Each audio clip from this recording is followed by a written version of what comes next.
Class is back in session. I'm your host, Coach Dwayne, just a regular teacher with a sports mind, here to recap the NFL draft. Which teams got better, which teams didn't, which picks did I love, which picks did I not.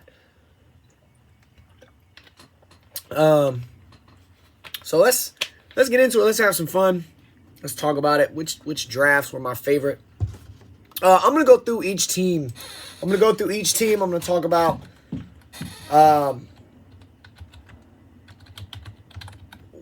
which picks shocked me, which picks I thought were sleepers, which guys I think could make immediate impacts, things like that. So maybe a little bit of a longer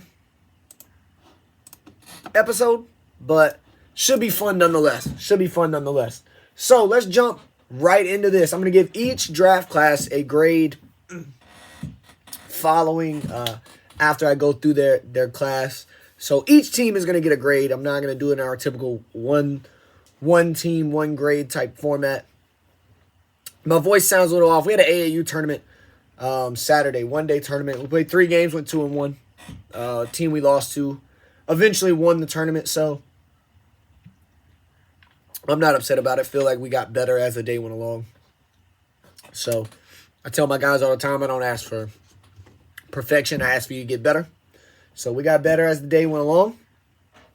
There's some adjustments I need to make as a coach, and I've already told my team, I told their parents, I will make those adjustments. And we will get better. But we're not here to talk about the Triad Crusaders. We're here to talk about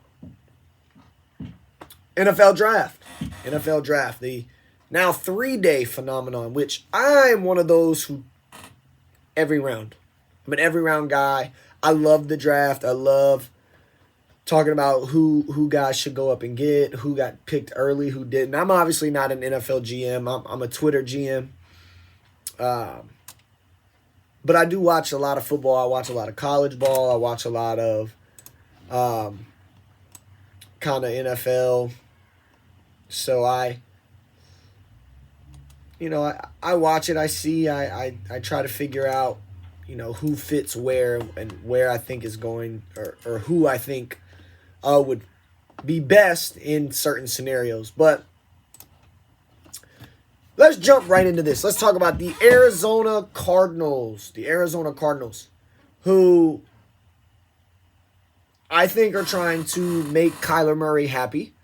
They trade their first round pick to Baltimore to get Marquise Hollywood Brown, who was a first round pick of the Baltimore Ravens. But I don't feel like it's necessarily lived up to that first round billing. I think the Cardinals are taking a chance here, looking at maybe can they rebuild that chemistry. They saw what happened with Burrow and Chase. Maybe that chemistry can be rebuilt with Kyler Murray, Hollywood Brown. But I felt like it was a lot to give up, especially when the A.J. Brown trade went down later on. But they get Hollywood here. Again, I think it's a way trying to make Kyler Murray feel better, get more comfortable in Arizona. Now, I do think that offense is going to be dynamic. Arizona needed somebody to stretch the field. I think that's what Andy Isabella was supposed to be. He never really panned out to be that guy. They lost Christian Kirk, who was that guy. So now they can add Hollywood Brown, who has elite speed, game-changing speed, can get over top of a defense. A guy you definitely have to key in on, commit a safety to, because he will burn your corners in single coverage. Draft-wise, they take Trey McBride, the tight end out of Colorado State, who may end up being the best pass-catching tight end. But they just signed Zach Ertz, gave him a 3-year deal. Taking Trey McBride at 55 seemed a bit odd. Seemed strange. I've never thought of Kingsbury as a 2 tight end set type of coach. But they get McBride there. McBride, Ertz, potentially you can run 2 tight end sets, and both guys are pass catching threats. You still all, and again on the outside you can have Hopkins and Brown. Some other picks that they made, they get Majai Sanders, the edge rusher out of Cincinnati, they get him at 100 overall. This one I thought is a guy who could come in and compete right away. Obviously, they lose Chandler Jones. They have J.J. Watt, but J.J. Watt hasn't stayed healthy for a whole season in quite a while. Later on in the draft, they get another edge rusher, Jesse Luketa out of Penn State. I wasn't high on Luketa. I felt like he benefited from Odige, the other Penn State end that the Falcons took, commanding a lot of attention. But overall, I give the Arizona Cardinals, if you include the Marquise Brown trade, I give them a C. I feel like their defense did not get any better. I feel like their offense is going to be dynamic, but we already knew their offense was going to be dynamic. I feel like adding Marquise Brown was a little much, especially in a very, very deep wide receiver class, which you'll hear me talk about multiple times as we go through these teams. I give the Arizona Cardinals a C. They fill needs. They filled a lot of needs. They drafted the USC running back Ingram. I did like that pick, someone to come in and maybe take that Chase Edmonds role, who's not going to buy into Connor's playing time. But I'm just not sure overall if Arizona got better. They drafted two guys who are both going to compete with each other later, day 3 picks for guard minutes, and Levictus Smith from Virginia Tech and Marquise Hayes out of Oklahoma. We're going to see. I give them a C because I don't think they got better. Going to the Atlanta Falcons. Atlanta at 8. They took the first wide receiver in a very deep wide receiver class. And I felt that because the wide receiver class was so deep, that they could have waited on wide receiver. They didn't. They took the first one, and they took Drake London, a guy who I think is he reminds me of Michael Thomas. He doesn't have elite speed. He's big. He's got big size, and pairing him up with Kyle Pitts is going to create a very tall receiving core, especially in the red zone. 2 big guys that you're going to have to put multiple defenders on.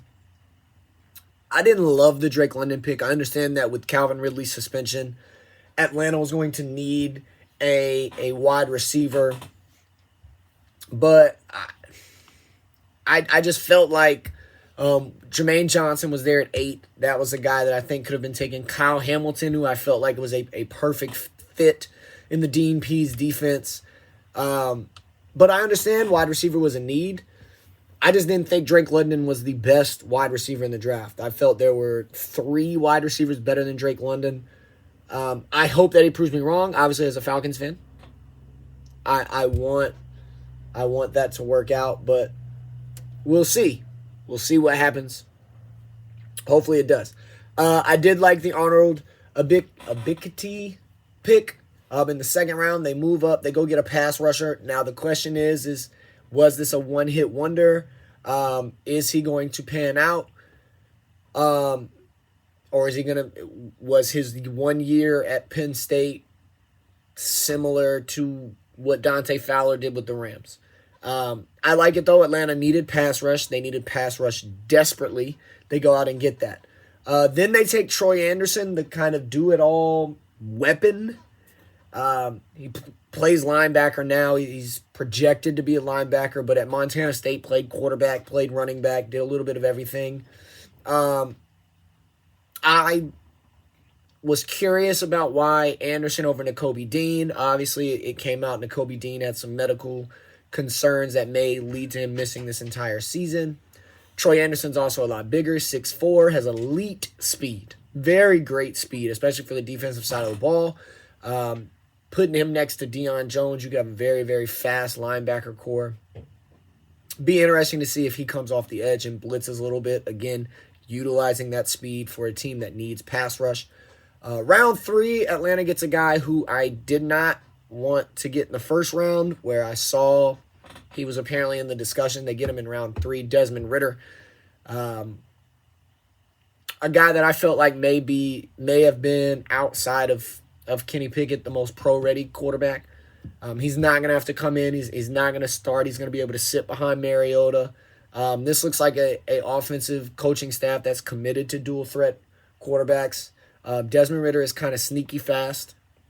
He doesn't have Malik Willis speed. Malik Willis was on the board.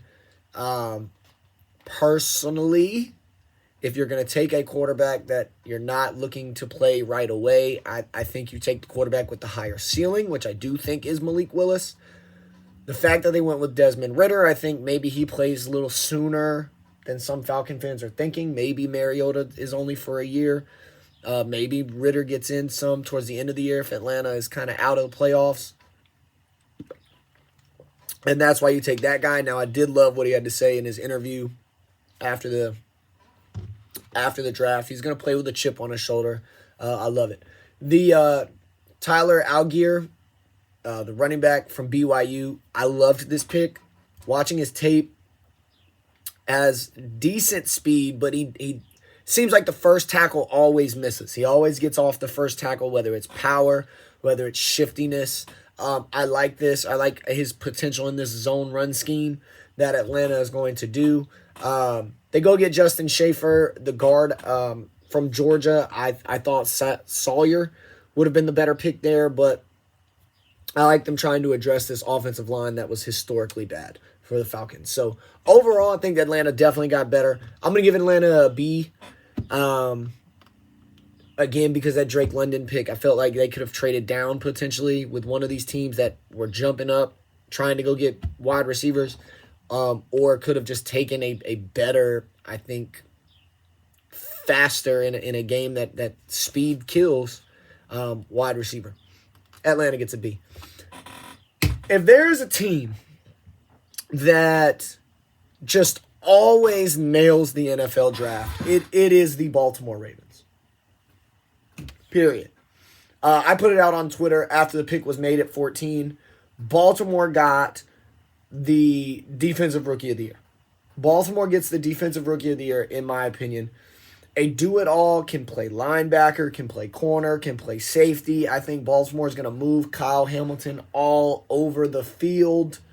And he's just going to be allowed to play. He's going to be allowed to play and play with instinct and do what he does best. I loved this pick at 14. I understand that safety may not have been a major need, but I do feel like at 14 it was great value. I feel like he was the best player on the board. Potentially if he played a different position. Not a lot of teams, if you're ranking, you need quarterbacks, you need edge rushers, you need wide receivers. Safety's not up there. If he played primarily corner, maybe he would have been drafted way earlier if he hadn't run a really bad 40. But you look at his game tape, he plays fast. I would rather have the player that plays fast on tape than runs a fast 40 but doesn't play as fast as his 40 indicates. So I love Kyle Hamilton. Then they trade Marquise Hollywood Brown, who it seemed like wanted out of Baltimore, to get another first-round pick, which ends up being Tyler Linderbaum, arguably the best center in this draft class coming out of Iowa. Another position of need that Baltimore needed. I loved it. Rashad Bateman, who they took last year, is now going to have to step up. He's going to have to be a dominant wide receiver. It'll also be interesting to see, maybe does Baltimore go get one of these free agent wide receivers? Odell's still out there. I know he's injured, but Odell's out there. Julio Jones, potentially T.Y. Hilton, somebody like that to kind of play in the wide receiver 2 role. They get David Ojabo at 45. I understand he's going to be out for this year, coming off the Achilles, but we're starting to see athletes come back from that injury. He reunites with his defensive coordinator from Michigan, Mike McDonald, who left Michigan to go back to Baltimore to be their defensive coordinator. If you're taking a raw project in David Ojabo, then why not put him back with the defensive coordinator that put him on the map? Loved that pick. I felt like the UConn defensive tackle in Travis Jones slipped. I thought he was a top of the second round guy. Baltimore gets him at 76. I think you can plug him in. He's athletic for his size. In a 3-4 scheme, he can play kind of anywhere along that line. Loved that pick. At 110, they get Daniel Falale, 6'7", 370, 380 pounds, just a big mauler, which I think is great for the type of offense that Baltimore wants to run. They want to run the ball, they want to run the ball, they want to run the ball, and then they want to play action, give Lamar Jackson the opportunity to make throws or utilize his legs. Again, they do a lot of that option stuff, zone read type of deals, and Falale, I feel like is great for that. In round 4, they had, I think, 6 picks or something like that. They get Jalen Armour Davis, cornerback out of Alabama, was tested every year in the every week in the SEC. They also get 2 tight ends. Interesting, especially with Mark Andrews already on the roster. This was the part that was weird to me. I liked both tight ends they took. I liked Charlie Kolar. I liked Isaiah Likely, both as athletic type tight ends, but I don't understand why 2 of them. I didn't understand that. But then they get the Demarion Williams, the Houston corner, also kind of in the draft. They also take another running back, which again, with the scheme that they like to run, we saw them just get their running back room get wrecked with injuries last year. So go ahead and get Tyler Batty, who definitely flashes, sometimes doesn't show up on tape though. So can they get that motor running all the time, and no weeks off, no down weeks for him? But I give the Baltimore Ravens get an A. It feels like every year the Baltimore Ravens get an A. They always draft well. I'm telling you, Kyle Hamilton is going to be the Defensive Rookie of the Year. And David Ojabo next year is going to be Comeback Player of the Year. And we're going to look back at this draft as a historically great draft. We're going to look at this at a draft that I think Baltimore, at minimum, got 5 starters, and maybe also, and if you count a nickel corner as a starter, potentially 6 starters. Plus, they got their punter, which was odd, Jordan Stout. I had him as the second punter. I thought the punt god, Matt Araza, was better, but they get Stout to compete with Sam Koch. So I think they definitely got 5 starters, potentially 6 in Armour Davis. Great draft. They definitely got better. Buffalo Bills. Buffalo Bills are the next team on the clock, and I think, again, this is also a team that got better. They get Kahir Elam, a competitor, a guy who I felt like dropped some in the quarterback rankings due to injury. Very confident kid, always wants to go up against the other team's number 1. They obviously needed a corner opposite of Tre'Davious White. You're hoping Tre'Davious White comes back as dominant as he was pre-injury, but you never know. Buffalo needed a running back. They get James Cook at 63, which I felt was great value for that late in the draft. Everywhere after that, Khalil Shakur, wide receiver out of Boise State. I didn't know if Buffalo needed another wide receiver, but they do lose Cole Beasley. Maybe he's able to come in and play that slot wide receiver role. They get the punt god in Matt Araza, who will come out and tell you his goal is to out-punt the other team's punter and flip field position every time he is put on the field. Not only that, Araza is at least at San Diego State, was able to fill multiple roles, which could potentially open up another roster spot. Now, it'd be interesting to see, can he kick at the pro level? But he punted, he kicked off, and he kicked field goals for the Aztecs of San Diego State. Should be interesting to see there. They also get Christian Benford, a corner. They get a tackle in Luke Tenuta and Valen Spector in round 7. But all of them, those guys will provide depth and play roles, either provide depth or play roles on special teams. Loved it. I think the Buffalo Bills filled a lot of needs here. Buffalo gets an A. The Carolina Panthers. This draft played out exactly how I, as a Falcons fan, did not. As a Panthers fan, I would have loved their selection at 6 overall to get Ike Ekwonu, who I thought was the best tackle in this draft. Very polished. Feel like he can play anywhere along the line. They didn't pick till again at 94, where they took Matt Corral. Carolina had been linked to Baker Mayfield, they're watching the draft. Matt Corral falls to them at 94. Will be interesting to see if that RPO system that he kind of ran with Kiffin at Ole Miss, with a former college coach here at the pro level, with Matt Rule, if maybe some of that is implemented.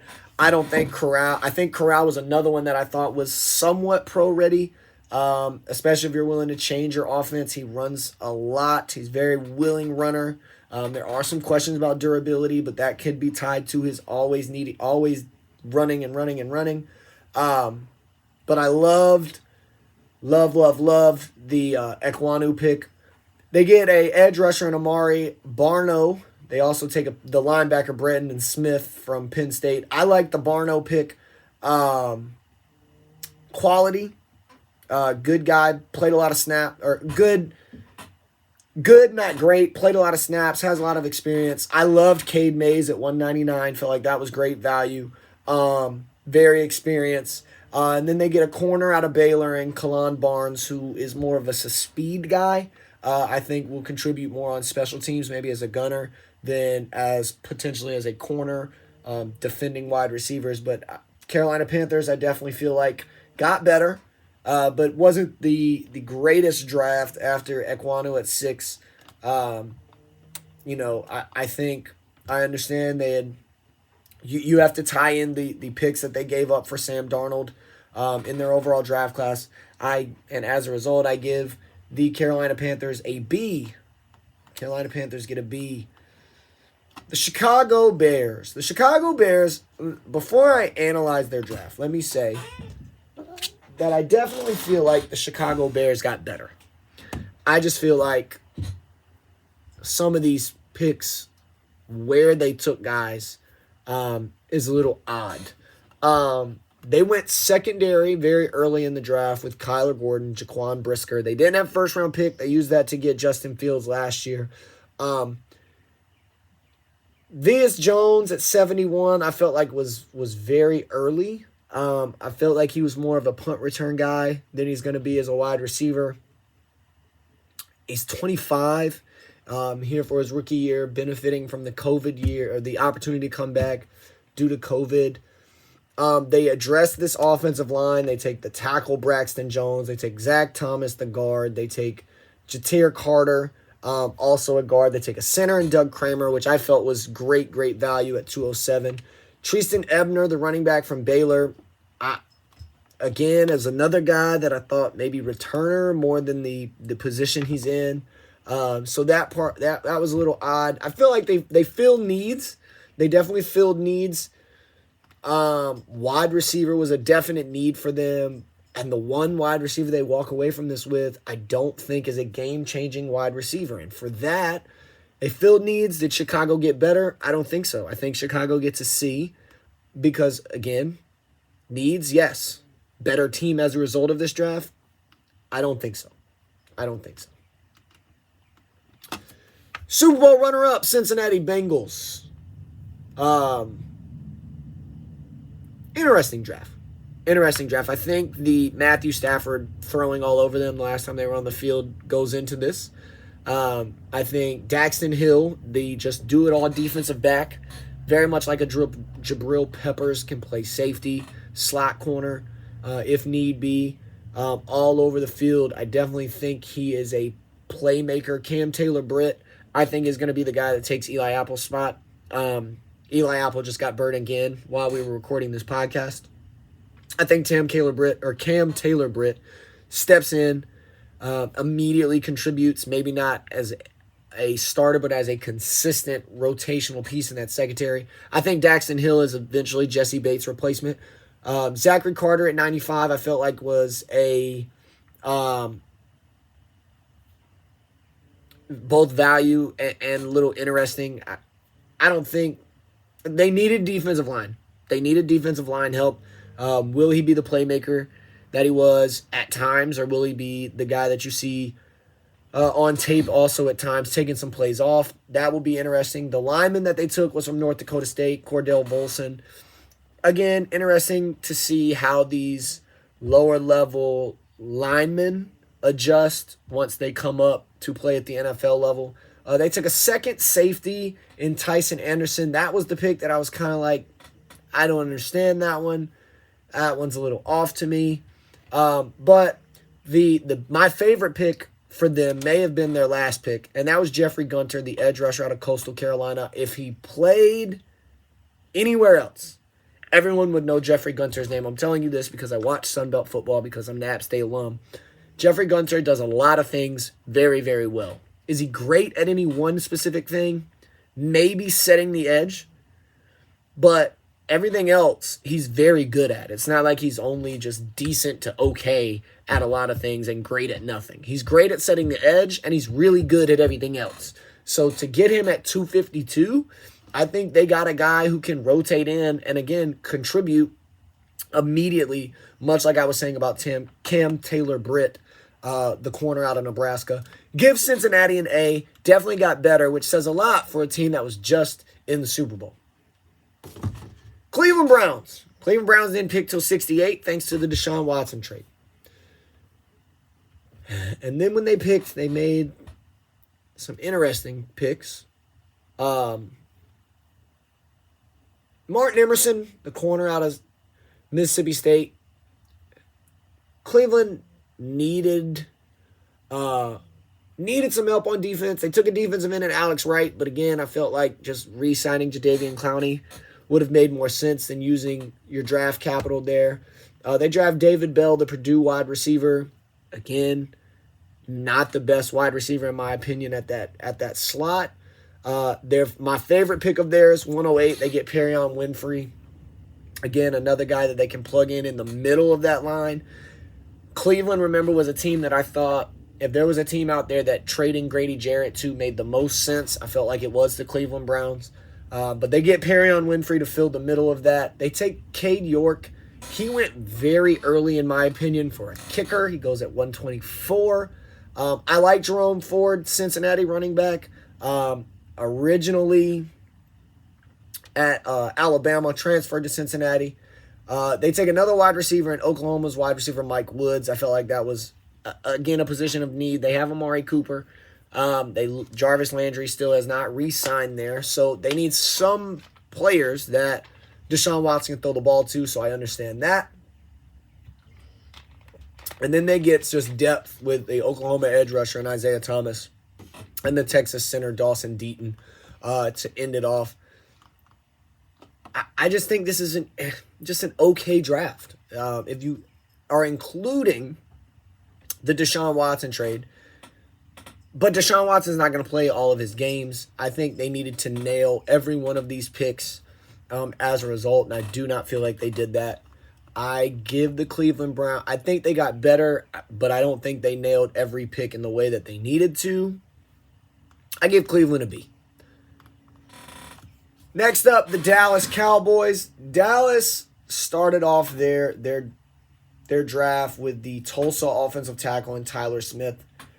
I felt like it was a little early for Tyler Smith. If it was the guy that they were in love with, the guy that they really wanted, I felt like trading down would have been their best option.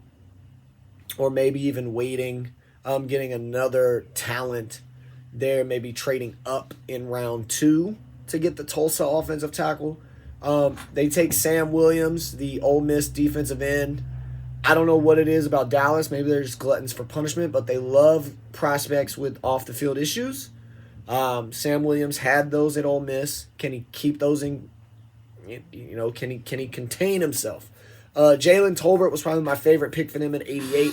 Great value, downfield threat, lots of speed. They take another offensive tackle from North Dakota in Waltzko. They take the Wisconsin tight end and Jake Ferguson to fill in their tight end room. They take the Fresno State corner. They take a linebacker, Damon Clark from LSU. LSU puts out good linebackers. I understand that. Arkansas defensive tackle John Ridgeway. And then they take, again, another linebacker, Devin Harper from Oklahoma State. The Clark pick is interesting.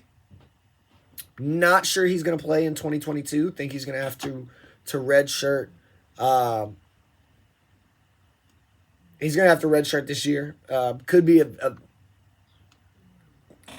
a solid contributor after this season once he's healthy. It was just interesting that they used a fifth on a guy who is potentially going to have to sit out. Now, Dallas had a great defense, but it was not that long ago that their defense was not so good. So, interesting. I think Waltzko could end up developing into a swing tackle. He's going to be a backup. I don't think he's a starter. He gets beat too often with speed on the outside. It's going to come down to, can Tyler Smith not get penalized, and B, can he defend or can he block on pass plays as well as he does on run plays? And for a team with the weapons that Dallas has now, are they going to go back to Zeke, then Dak? Or are they going to continue to rely on Dak, and then, oh, wait, we still have Ezekiel Elliott, let's hand him football? Because if they're going to go back to that run-first scheme, then Tyler Smith makes sense. He's a run-blocking mauler at tackle. But in pass pro, he gets flagged often. And that's not going to change in the NFL because the talent lining up opposite of him is getting better. So I give Dallas a B. I feel like they could have done better hitting on some of their picks than what they did. I like their draft overall, but some of the picks are questionable. Denver Broncos. Denver Broncos didn't pick till 64, obviously, because of the Russell Wilson trade, but got some great value. Nick Bonito, the edge rusher out of Oklahoma, him being there at 64, I thought he would have been gone well before Denver picked. I knew they needed to find a tight end to fill in for Noah Fant, who was used in the Russell Wilson trade. They get Greg Dulcich, one of the top 3 tight ends by a lot of draft pundits. I loved their pick at 115, Damari Mathis, who put up analytically numbers very similar to Derek Stingley Jr. and Sauce Gardner. Just wasn't talked about as much. Didn't play against the as big of names. Wasn't on a team that got as much coverage as both Cincinnati and LSU. But Denver also goes the Iowa State defensive tackle, whose name is just a nightmare to try and pronounce, so I'm not even going to try. They had the safety from Oklahoma, which I felt was interesting. They had another wide receiver in Montrell Washington. I didn't feel like that was a position of need for Denver, but they add one just in case. They had Luke Wattenberg, who can potentially be used as a rotational kind of backup center guard. The two edge, they got Matt Henningsen, another defensive tackle. Now, him and the Iowa State defensive tackles are opposites. One plays with power, one plays with speed. So interesting to see how they plan on using the two of those. And then they add a Wisconsin corner in Fayon Hicks, who I think will contribute on special teams. If you include the fact that they got Russell Wilson, this is an A. Even without including the fact that they got Russell Wilson, I feel like the Broncos got better. This is still an A. So great draft for the Broncos. The Detroit Lions. If we went just on the first round, the Detroit Lions killed the draft. They get the edge rusher in Aiden Hutchinson. They don't overthink it. Take the hometown guy. They traded up, and they gave up some significant draft capital to get the guy that they felt was the best wide receiver on the board right before wide receiver runs happened. They go and they get Jameson Williams. I thought when I saw the trade, maybe this was trade up for quarterback. Do they feel like Jared Goff is the answer, or is Detroit potentially now a suitor for either Jimmy Garoppolo or Baker Mayfield? It will be interesting to see, but they needed someone to fill the role kind of left by Kenny Golladay of being that number one receiver opposite of Amon-Ra St. Brown, who they drafted last year. They get the Kentucky defensive lineman in Josh Paschal, Illinois safety Kirby Jones, Virginia Tech tight end and James Mitchell. I didn't understand the tight end pick there. I don't feel like they needed it. I felt like Hawkinson was fine. They weren't running a lot of two tight end sets. I feel like that was a waste of a pick. The Oklahoma State linebacker and Malcolm Rodriguez, tackling machine. I think he's very, very athletic, but will, again, probably be used more on special teams.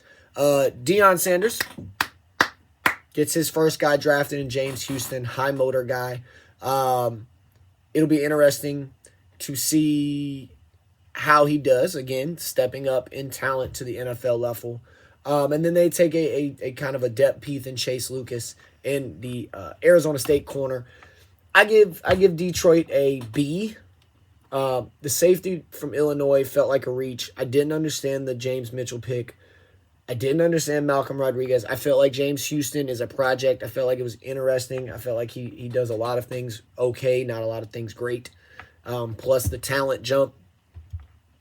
I give them a B. I think they filled needs. Did they get better? In the first round, yes. They struggled with the rest of their picks after that. It was very, very odd. The Green Bay Packers.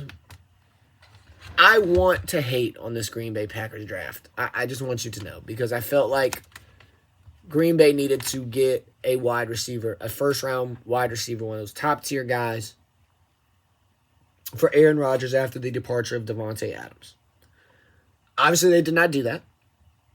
They go with Quay Walker, who I thought personally was maybe the third best linebacker on that Georgia team. I liked Channing Tindall more than I did Quay Walker. I definitely liked Nakobe Dean. I also felt like they got the third best defensive lineman on that Georgia team with their 2 first-round picks in Devontae Wyatt. I felt like Walker, who went 1 overall, and Jordan Davis, who went to the Eagles, were both better.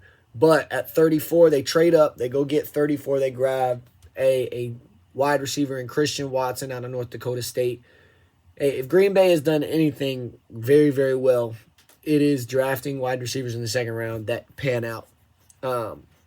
Obviously, you look at Greg Jennings, Randall Cobb, Jordy Nelson, Davante Adams.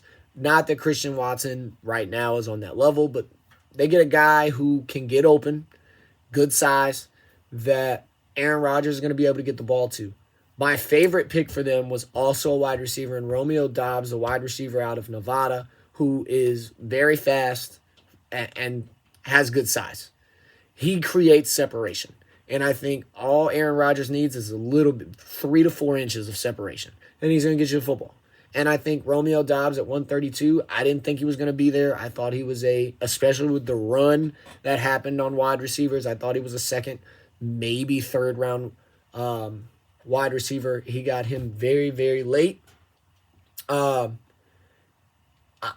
They go and they address the offensive line. They draft 2 tackles, Sean Ryan and Zach Tom. Zach Tom, the Wake Forest tackle, I feel like was great value. I felt like they reached for Ryan at 92.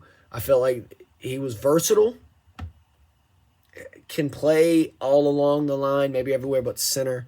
But again, I just felt like it was a bit of a reach.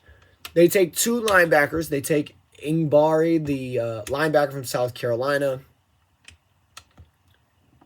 Depth play. They take Tariq Carpenter, the linebacker safety hybrid from Georgia Tech, who, again, I'm a Georgia Tech fan. I don't understand. I didn't see Tariq Carpenter getting drafted.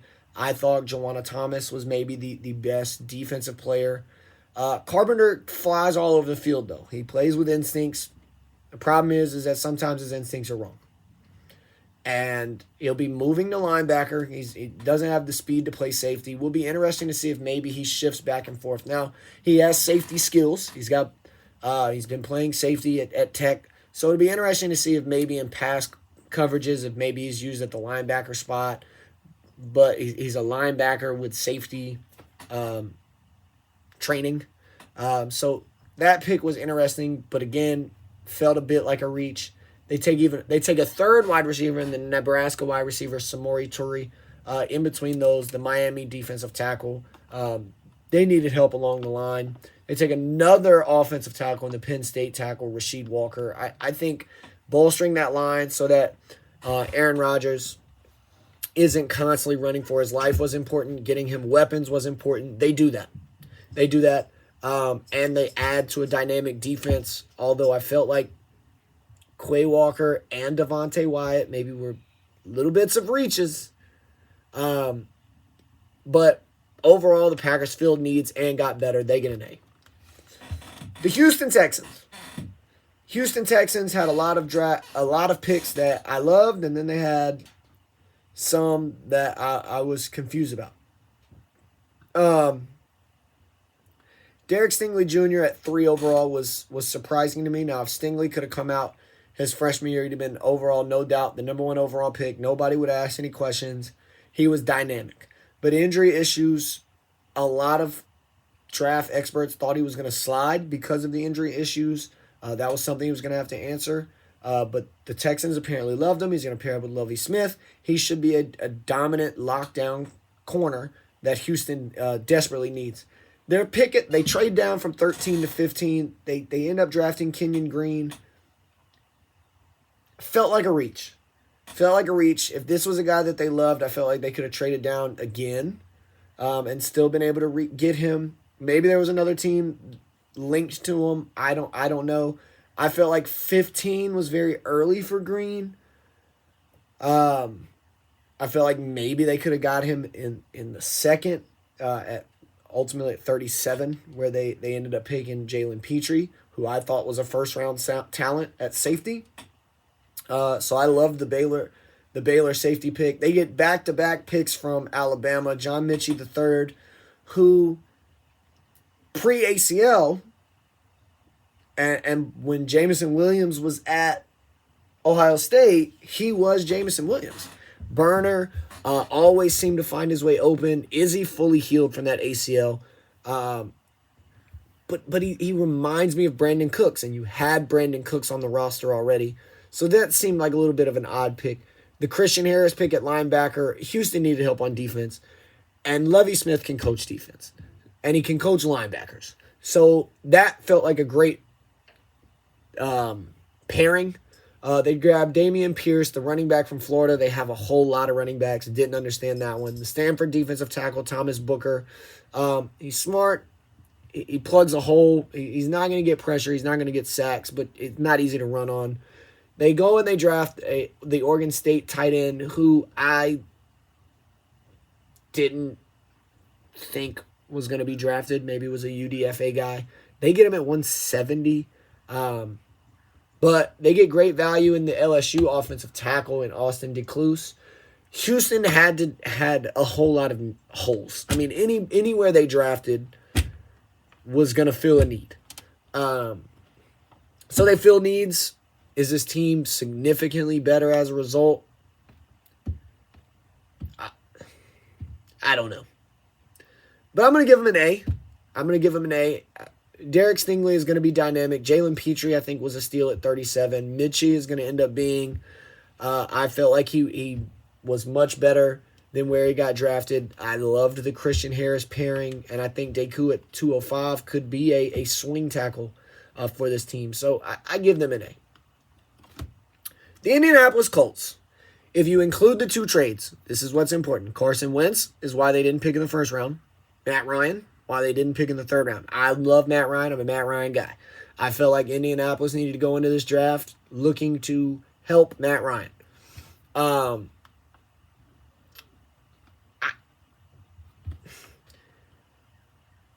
like what they did. They went and they got big bodies. Alec Pierce was one of my favorite wide receivers in this draft. The wide receiver out of Cincinnati. Big, fast. Then they go and get probably my favorite tight end in this draft, Jelani Woods. Athletic, tall, 6'7". You can't teach size. And he's got good speed. So athletic targets for Matt Ryan to throw the football to. They get at Bernard Raymond, the Central Michigan offensive tackle, someone to block for Matt Ryan. Nick Cross, the safety out of Maryland. He's all over the field, runs all over the place. Then they take the Missouri State defensive tackle, Eric Johnson, at 159. But then they also took the Cincinnati defensive tackle, Curtis Brooks. Didn't understand one or the other, maybe not both. Curtis Brooks is undersized, but has good quickness for his position. Andrew Ogletree, the tight end from Youngstown State, big body, good athleticism for his size, but he's another tight end. It felt odd after Jelani Woods, and then they take the defensive back, Rodney Thomas from Yale, who I think will contribute on special teams. Indianapolis, you got to punish them for the Carson Wentz deal. So I give Indianapolis a B. Because with their picks, they definitely built around the quarterback they traded for. Matt Ryan likes those big, fast wide receivers. Alec Pierce is that. He likes big, athletic tight ends, and he makes them better. If you remember Austin Hooper, before that, Tony Gonzalez. I'm not saying Jelani Woods is going to be Tony Gonzalez, but I could see Jelani Woods being Austin Hooper, the one that existed in Atlanta, not the one that existed in Cleveland. But Phil Needs got better. Indianapolis, B. The Jacksonville Jaguars. First overall pick. We will always look back at this and look at the three edge rushers. Between Hutchinson, Trayvon Walker, who they took at 1, and Kayvon Thibodeau. Trayvon Walker was the one that was taken first. Was Trayvon Walker as good as everyone thinks, or was he a product of the fact that Georgia had 15 players drafted on that defense? Or 15 players drafted, I think 12 of them on that defense. We're going to see. We're going to see. They traded up to get Devin Lloyd, which is what made taking Chad Muma, the linebacker out of Wyoming, odd. They gave up draft capital to get Lloyd, so why take another linebacker? Snoop Connor, the running back out of Ole Miss, I didn't understand it. It didn't make sense to me. They drafted Gregory Jr. from Ouachita Baptist. I didn't know who it was when he was drafted. But then they doubled down on corner with Montaric Brown. They went defense heavy in this draft. But didn't do a lot to help Trevor Lawrence. They did draft the replacement for Brandon Linder, the center out of Kentucky, Luke Fortner. But I don't know. Odd draft. I give this one a question mark because I just don't know. I don't know how to grade this. Question mark. That team gets a question mark. The Jacksonville Jaguars get a question mark.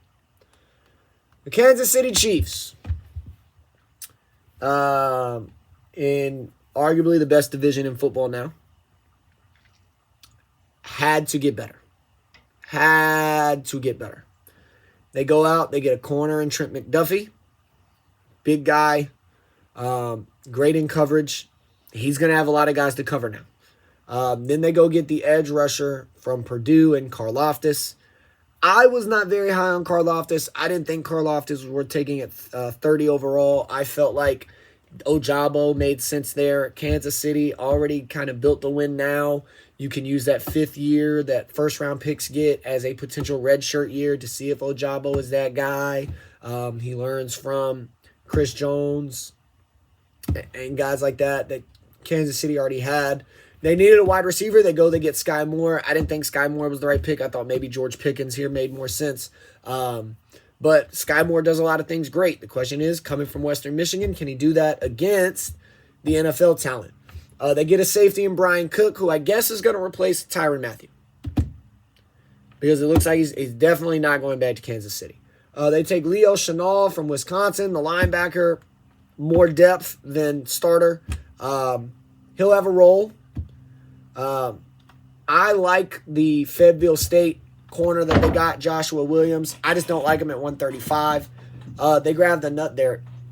Kansas City, you saw it last year, emphasis on the offensive line. They get Darian Kennard, the tackle from Kentucky. That makes sense. As for Williams, he's got good size, got good speed. I just didn't think he was worthy of taking it at 135. I felt like he could have slid. You could have got him maybe where they took Jalen Watson, the corner from Washington State, at 243, maybe over 100 picks later. I felt like Joshua Williams maybe still would have been there, but they fell in love with him. Size, speed, 2 things you can't really teach at this level, 2 things you need at this level. So I understand it. Pacheco, I get it. I understand is a depth running back. And they get a third corner in Naziah Johnson at 259 to contribute on special teams. Hey, 4 corners. get better. Get better, get better, get better, get better. Filled needs. Kansas City got better.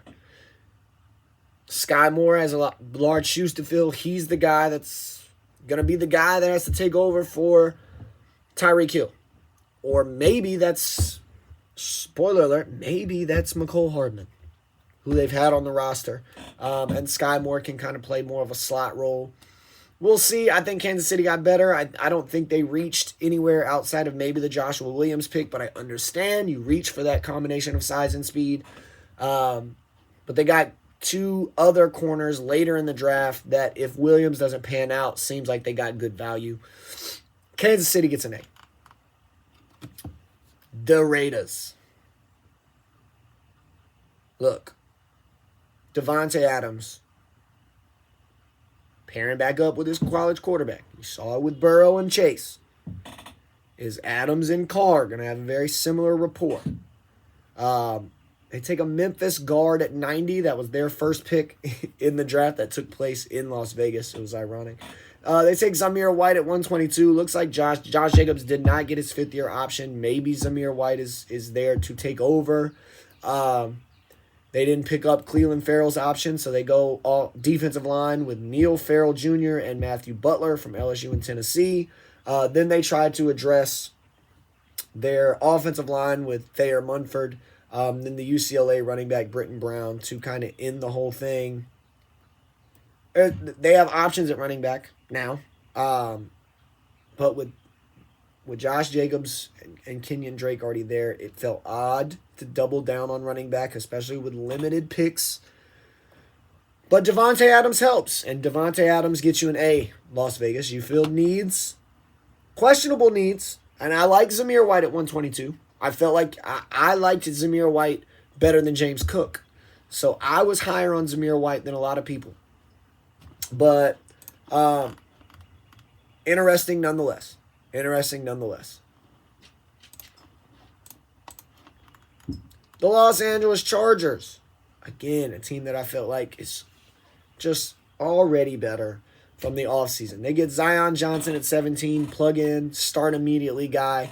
The Baylor safety and JT Woods in the third round, I don't get it. I didn't understand it. I also didn't understand Isaiah Spiller at 123. I didn't understand Ogbonya at 160. I loved Sawyer at 195. If you watch the tape of Georgia against Michigan, he dominated Aiden Hutchinson for the majority of the game. That was the guy I wanted Atlanta to take. That was the guard I wanted, the Georgia guard I wanted Atlanta to take. They ended up taking the other one. But I love Jamari Sawyer. I didn't understand Jasir Taylor at 214. I didn't understand doubling down and then taking Dion Leonard, the corner out of Mississippi at 236. And then they took a fullback at 260. I don't know. I love their first round pick. Love their pick at 195. That's about it. Cincinnati gets a C. Or not Cincinnati. I'm looking at the word Chargers. And then Cincinnati starts with a C. The Los Angeles Chargers, I'm giving a C. I just don't get it. I don't understand what their strategy was. I don't know. The other team in Los Angeles, the Super Bowl champion Los Angeles Rams, didn't pick till 104 because F them picks. Look, the Rams do late round drafting better than a lot of guys.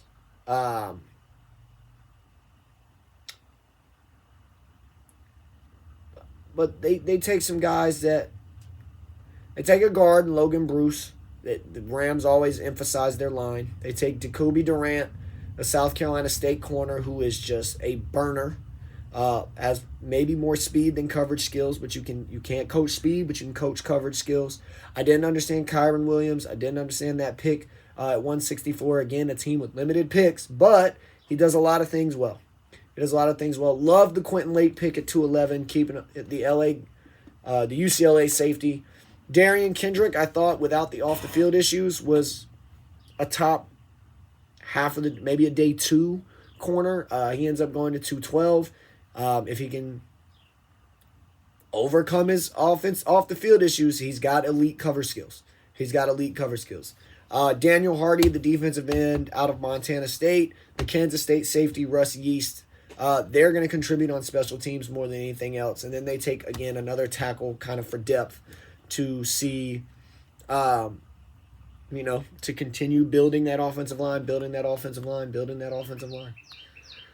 The Miami Dolphins. Miami Dolphins have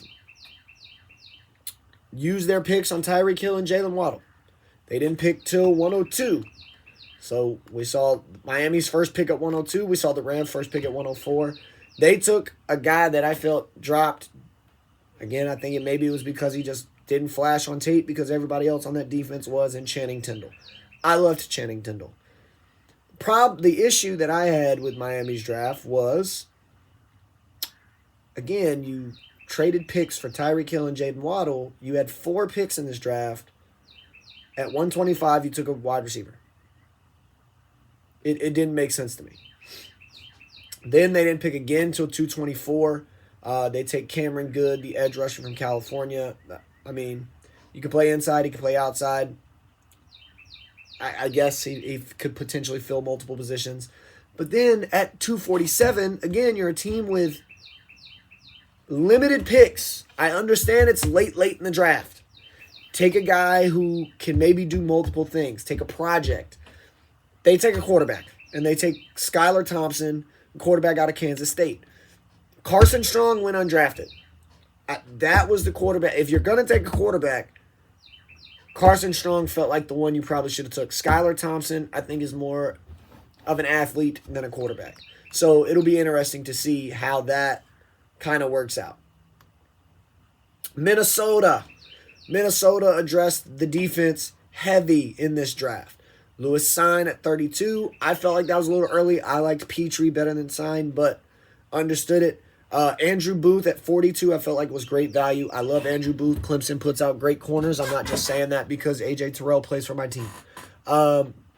Brian Asamoah, the linebacker from Oklahoma at 66. I felt like that was great value. Again, adding depth to the cornerback room in a Caleb Evans from Missouri. Defensive end, you can never have enough corners. You can never have enough edge rushers. Azizi Ademedwo. Again, depth. Then they added Ty Chandler, running back. I get it. Cook gets hurt often, but was running back a need? Maybe not. Maybe could have used that to, again, address some other, another position. Maybe, again, a guy like Carson Strong. Jalen Naylor, I think is just a speed guy. I don't think he's a good wide receiver. I don't think he's a great wide receiver. He uses really just speed. But he adds depth to that room with Jefferson. Maybe Jefferson Thielen can teach him some more. And then Muse, a tight end, another position that I didn't feel like they needed. But I do think with this draft they got 4 starters, which I think is great. And that makes your team better. And Minnesota gets an A. The New England Patriots. Who am I to question Bill Belichick? But when you look at this draft, it's just kind of like, why? Cole Strange, he's going to be a multiple contract starter. Was not the 29th overall prospect. Was not worthy of being drafted at 29. Could have waited, potentially late second round to get him. Then at 50 overall, they take Tyquan Thornton.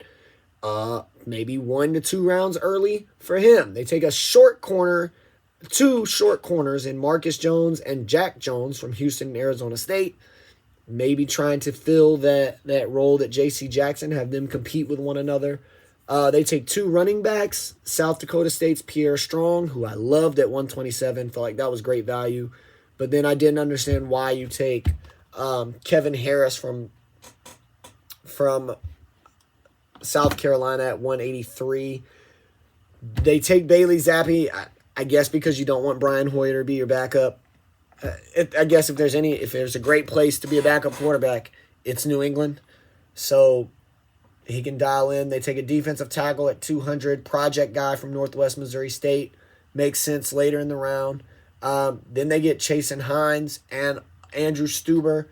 two offensive linemen from two teams that block very well. They could be potentially rotational pieces along that offensive line. Question mark. Did New England get better? Yeah. Guard was a need. Wide receiver was a need. You didn't need running back. You had Damian Harris. You have Ramondre Stevenson. You didn't need quarterback. You needed corner, but you took projects. But it's Bill Belichick. So, question mark. New England Patriots get a question mark. The New Orleans Saints picked at 11 and 19. Traded future picks to the Eagles to be able to pick here. They get Chris Olave, a do-everything wide receiver to pair up with Michael Thomas. I think that one was a great fit. Trevor Penning at 19 filled a need. I feel like they took Alontae Taylor at 49 a round early.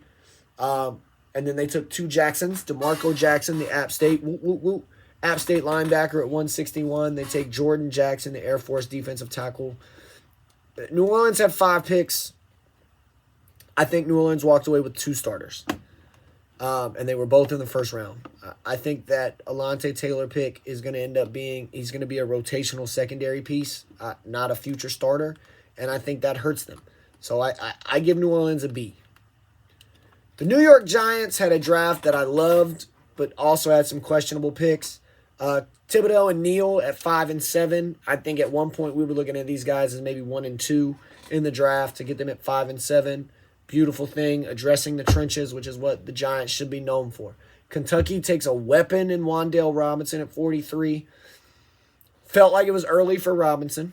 Definitely felt like it was early for Robinson, but I understand it. But again, the Giants are a team that I don't think needed wide receiver. They go back to the offensive line and Joshua Ezeudu from North Carolina. Cordell Flott from LSU. I love it. I think he's going to be able to flourish. Daniel Bellinger, they lose Evan Ingram in the draft, or they lose Evan Ingram in free agency, so they needed a tight end. That pick makes sense. I think Belton, the safe Dane Belton from Iowa, is going to fill the role of Jabril Peppers. I like Micah McFadden as a depth piece at linebacker.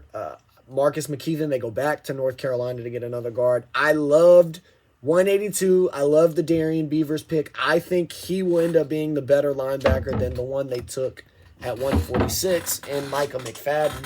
I think Darian Beavers will end up playing more of a role. So the Giants, I give them an A. I think they knocked this draft out the park, didn't overthink it. New York Jets, love this draft. I think the New York Jets got 4 solid starters. Sauce Gardner, going to be what they haven't had since Darrelle Revis. Garrett Wilson, I thought was the best wide receiver in this draft. Jermaine Johnson somehow fell to 26. I don't understand it. Every time somebody passed on Jermaine Johnson, I wanted the Hawks to trade up and go, or not the Hawks, Lord. The Falcons to trade up and go get him. They got the second best running back at 36 in Breece Hall, but I understand it. I get it. They needed someone to go alongside Michael Carter. Then they draft tight end Jeremy Ruckert. Ohio State pumps out tight ends that can block, so I like it. Nice block receiver combo. They add to the line to hopefully help protect Zach Wilson and Max Mitchell. And then they add an edge rusher at 117. I love the Jets draft. They got better all over the place. A for the New York Jets, which is weird to say. The Eagles. The Eagles trade for A.J. Brown. That definitely contributes to their draft grade. They get Jordan Davis. He's clearly going to be Fletcher Cox's replacement. Fletcher Cox toward the end of his career. Jordan Davis is going to fill in the middle. He's going to be a dominant run stopper. Questionable in the pass game. But they got Nakobe Dean as well at 83 as he slipped due to medical concerns. One of my favorite picks in this draft. I guess Dean's medical concerns did worry them enough because 100 picks later they take linebacker Kyron Johnson from Kansas. So if Dean ends up not being able to play this year, then Johnson could potentially fill in and play that role. I didn't understand the Grant Calcaterra pick from SMU. He's already left. He gave up football once. I understand it was for concussion issues. Felt like he had gotten his medicals under control. Tight end wasn't a need for the Eagles. But adding A.J. Brown, plus being able to get Jordan Davis and Nakobe Dean, the guys that I felt were 1-1 in their linebacker and defensive line core for that Georgia team, a draft for the Eagles. Pittsburgh Steelers, 20 overall. They get the guy next door in Kenny Pickett. I didn't like Pickett as much as everyone else did. I wasn't a big Kenny Pickett guy. That my bias kind of definitely goes in here. I liked the George Pickens pick at 52. I felt like that was their best pick. The questionable one was Calvin Austin III at 138. Didn't understand. You already addressed wide receiver with Pickens. Didn't understand Connor Hayward, the tight end from Michigan State. Didn't get a whole lot of production at Michigan State. Not sure what Pittsburgh thought they were going to get in him. Didn't understand Chris Oladukin, the South Dakota State quarterback. You took Kenny Pickett. You have Mason Rudolph. You have Mitch Trubisky. What does Oladukin do for you? I don't understand it. I don't get it. I liked one pick from the Steelers draft, and so I give the Steelers a D. I am much lower on Kenny Pickett, and I could very well be extremely wrong. Outside of Pickett, Pickens, I don't like this draft. 49ers. San Francisco, again, didn't pick till 61 because of the Trey Lance trade. They get Drake Jackson at 61, who I did not think would be there. Loved that pick.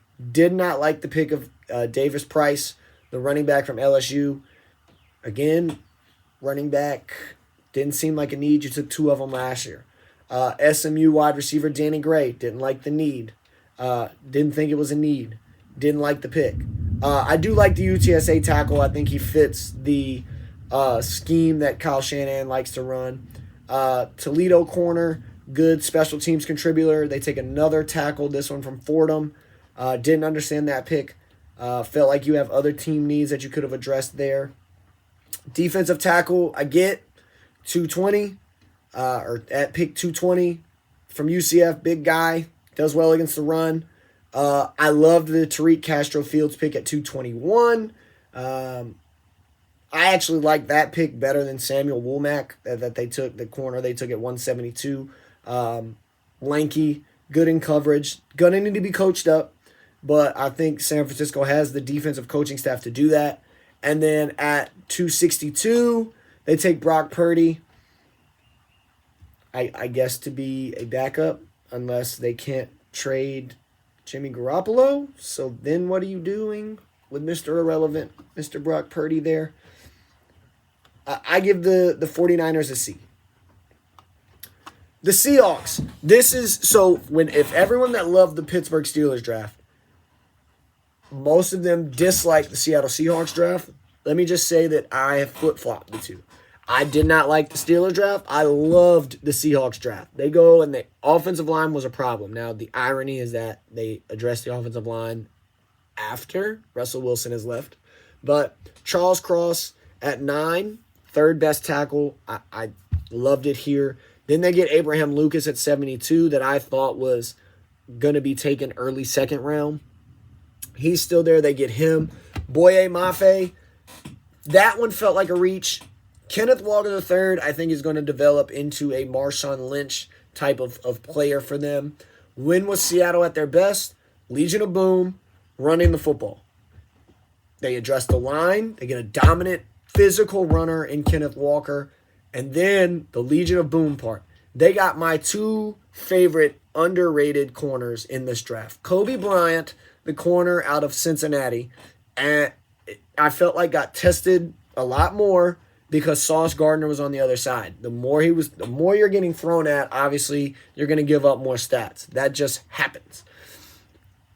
At 153, they get Tariq Woolen, a guy I was just begging and hoping and pleading would fall to Atlanta. Size, speed, 6'4", I think ran a 4.3. Tariq Woolen from UTSA. Gonna have to be coached up. Gonna have to learn some stuff. But overall, I think they just improved their defensive secondary right there with a guy you can put on the outside, big-bodied and fast, and Kobe Bryant can play inside or outside. They had the edge rusher from Ohio State and Tyreek Smith. You can never have enough edge rushers. Bo Melton, project wide receiver, or Bo Melton and Derek Young from Lenore Ryan and Rutgers. Both project wide receivers. Going to be interesting to see can they contribute on special teams to be able to stay on the roster. Will this team trade for Baker Mayfield, or is Drew Lock their answer? We're going to see. We're going to see. I think they want to. I think either way, I think they're going to be a run-first team, and I think Kenneth Walker is a bell cow. Give him the ball, give him the ball, give him the ball. He gets better as the game goes on type back. Tampa Bay. You got Brady. They get a defensive end in Logan Hall, who I felt they took early. They got a guard from Central Michigan in Luke Gadecki, who I think they took early. I didn't understand the Rachaad White pick, unless he's going to be the little receiving back for Brady, if it's dump downs. Didn't understand taking Cade Otton, unless you just know that Gronk's not coming back, which you still got O.J. Howard. You still have Cameron Brate. Don't understand taking a tight end there. Didn't understand taking the punter. They take a Zion McCollum from Sam Houston State. Now, this guy tested off the charts. I love this pick at 157. Then they doubled down on tight end with Kokeft, and then they take the LSU linebacker Andre Anthony at 248. Again, you take projects. LSU pumps out linebackers like it's nobody's business. I like the Zion McCollum pick. That might be the only pick they made that I like. But you can afford, when you're built to win now, like the Bucks are, to take project guys. Now, Rachaad White could end up putting up big numbers just because of the role I think he's going to play. I think he's going to play that third down back role, that pass catching back for Brady. But yeah, see. It's questionable draft for me from Tampa Bay. The Tennessee Titans. Tennessee Titans, I think, did a great job. They sent away A.J. Brown, and they replaced him with the guy that was compared to A.J. Brown and Treylon Burks.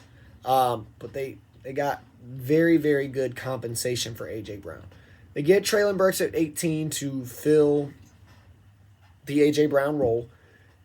Corner, they get Roger McCreary from Auburn. I felt like was not better than Andrew Booth, but was in that same tier with Andrew Booth. I felt like Andrew Booth probably was the better corner to be taken there. But they go with McCreary. Understand it. Good corner. Need somebody opposite of your Fulton, which you took last year. They addressed their offensive line with Nicholas Petit-Frere, who I think was a great tackle at Ohio State. I think could potentially end up starting potentially. I think he's going to be a swing tackle now. At 86, they take Malik Willis, who I think is going to be a steal. I think he's in a perfect position, a run-first team with Derrick Henry. You're going to have to... It helps the Titans and it helps Malik Willis because play action, Malik Willis is going to be able to get out of the pocket. He's got the athleticism. He's going to have the opportunity to use his legs. And teams have to respect Derrick Henry as a viable run option. So, love the Malik Willis pick here. Great. Steal a draft. I don't think he's going to play. If he does, he's going to have a very select package. But I think he's their future starter. I think he's Tennessee's future starter. I absolutely loved it. Then they took Hassan Haskins, go at 133. I understand Derrick Henry has injury issues. I get it. I understand. The Maryland tight end, Aquanu, he's what Jonnu Smith was. He's undersized, but he's a downfield threat, and he can catch the football. They take a wide receiver in Kyle Phillips. Then they take the Tennessee corner in Theo Jackson, which I think was great value at that pick. And then Chance Campbell, linebacker, just a depth piece out of Mississippi. Tennessee gets an A. They weren't going to be able to re-sign A.J. Brown, especially not for what he got from Philadelphia. They replace him with A.J. Brown, essentially a newer, younger version of A.J. Brown. Loved it. The Washington Commanders. Listen, I am up and down about this draft. I like Jahan Dotson. I don't like him at 16. But I think he's going to be Washington's number 2 wide receiver. I think this allows them to move Curtis Samuel down into the slot. The pick at 47 is the perplexing one to me. Why Phildarian Mathis? You were dominant on the defensive line. You didn't need Phildarian Mathis. Didn't understand it. He's going to be used as a rotational piece now. You didn't need Brian Robinson, although he's the perfect complement back to Antonio Gibson. Percy Butler, I felt like was a reach at 113. I think another steal in this draft is going to end up being Sam Howell, the quarterback. He's not going to push Carson Wentz right away, but he's good enough to push Carson Wentz. And, you know, if Howell had come out last year, he would have been the first quarterback taken. Carolina lost a lot of pieces. They lost 2 running backs. They lost 3 wide receivers. And Sam Howell's production dropped, and people were shocked that his production dropped. But running-wise, his production got better. He proved that he could potentially be a dual threat-ish quarterback. He's obviously not going to burn you speed-wise, but he's got dual threat potential. Cole Turner, Nevada tight end. Washington always needs another tight end. You never know if Logan Thomas is going to play week to week. Chris Paul, the Tulsa guard with the basketball name. Rotational piece, can play along, move him guard, center maybe, but he's been compared to Brandon Sheriff, so ironically he goes to Washington. And then a special teams piece in Christian Holmes. I give this Washington draft a B. If Sam Howell ends up being as good as his junior tape was, he can get an A. He can get an A. Now, the undrafted free agents. There's 2 undrafted free agents that I think will be will get picked up and will contribute with the team that they get picked up by. That is Sincere McCormick, the undrafted free agent out of UTSA, and Justin Ross. McCormick, I think if he played at a bigger school, would have potentially been. I mean, he's a 3-down back. He hasn't been signed yet as of right now. He ran the ball. He's a runner. He's a pass catcher. I think if a team takes a chance on him, he's a smaller guy. He could contribute right away. Kennedy Brooks, the running back from Oklahoma. I feel like he's a running back that can contribute. Master Teague from Ohio State. There's lots of good running backs. Max Borgi, if you're looking for a pass-catching back, I feel like could contribute. Running back-wise, there's a lot of running backs potentially available here in the undrafted market. Quarterback-wise, Carson Strong, I was shocked, did not get drafted at all. He signs with the Philadelphia Eagles. I think that's a great signing for the Eagles to go along with an already great draft class. De'Aaron King signs with the New England Patriots. I said it a couple episodes ago. De'Aaron King is the perfect New England Patriots prospect. He's a fast, shifty, athletic quarterback who they're going to turn into a slot wide receiver who's going to take the league by storm. Guys that I feel bad for, Mackenzie Milton was well on his way to being a dominant quarterback before the knee injury. Jarrett Guarantano from Washington State, formerly of Tennessee. Potential was there. It just never lived up to the hype. Anthony Brown signs with Baltimore. I love that signing, especially with the offense that they run. Wide receiver-wise, Justin Ross still hasn't been signed yet, but that seems like I want the Falcons to get this dude so bad. 6'4", good speed. I understand the medical concerns, but at this point, he's an undrafted free agent. Give the man a shot. Give him a chance. He wants to play football. Whoever gets him is getting a first-round talent. If you look back, he had more receiving yards than Higgins, Amari Rodgers, and Hunter Renfrow, all in the league. Like, he had more yards than them. This is why players should be able to come out after a freshman year. Justin Ross was a first-round talent after his freshman year. He gets hurt. It cost him. Now he's undrafted. Charleston Rambo signed with the Carolina Panthers. I hate it. That was another one that I was like, oh my gosh, that guy's going to be an absolute stud in the right situation. So he signs with the Panthers. Loved it.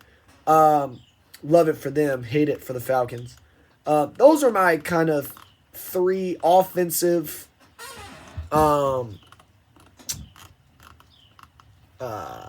guys to watch. Couple guys on the interior of the offensive line, undrafted free agent wise, that I love. Donovan West from Arizona State, center guard. Alec Lindstrom, he signed with the Dallas Cowboys. I think, Boston College puts out good offensive linemen. I think he could potentially stick there. Those were the two interior linemen that immediately caught my eye. Edge rushers, you're looking at Myron Tagovailoa-Amosa from Notre Dame. I feel like that guy can contribute as strictly as a pass rusher. He can do that. He can go and get to the quarterback. He can get to the quarterback. He doesn't do a lot of things great, but he does the get to the quarterback part. He does that very, very well. And you can never have enough pass rushers in this league. There are some corners available still, undrafted free agent, or there were some corners that were available through undrafted free agency that I liked. Josh Jobe from Alabama, to this point, I believe has not been signed. He's a guy who he flashes. He's got great plays, and then he gets burned. He's got great plays, and then he gets burned. And if you can coach him up, I feel like he's a guy to watch out for. Mario Goodrich out of Clemson, signed with the Philadelphia Eagles. Again, just other things that add to an already great Philadelphia Eagles draft class. Sean Jolly from Appalachian State. I'm not biased, but I think he's a great man corner. Vincent Gray signed with the New Orleans Saints. Again, another one that it hurts me as a Falcons fan, but I think it's a great signing. Jemiah Thomas, I told you he was the one that I thought was the best Georgia Tech defensive player. He goes undrafted. He ended up signing with the Dallas Cowboys. Smoke Monday signs with the New Orleans Saints. Again, another guy that I thought was going to be an undrafted free agent, was going to have a role with whatever team he goes to. New Orleans needed safety. They get one. I like it. Plus, he's got a great name. Smoke Monday. If there's ever was a football name, it's got to be that one. Cameron Dicker, the kicker punter from Texas. Again, guys that can play multiple positions and potentially open up a roster spot somewhere else. Shockingly, he signs with the LA Rams. They lose Johnny Hecker. So, makes sense for him there. He was my specialist that I loved as an undrafted free agent. Look, it's been a long episode. And if you've made it all the way to this point, I appreciate it. So, shout out Effortless Entertainment. They fixed my audio issues with the mic. Takar Realties, Myrtle Beach, Sunset Beach. Search them on Airbnb, VRBO. Marlin versus Marlin podcast. Check those guys out. They're the reason I do this podcast. And you guys, shout out to y'all for listening. If you're watching on YouTube, like, subscribe. If you're listening on Spotify or Apple Podcasts, please get the links out, share it, get this listenership up. I appreciate it. Shout out to all of you for listening. And that's all I got. I will see you guys next week when we talk NBA playoffs. I'm out. Peace.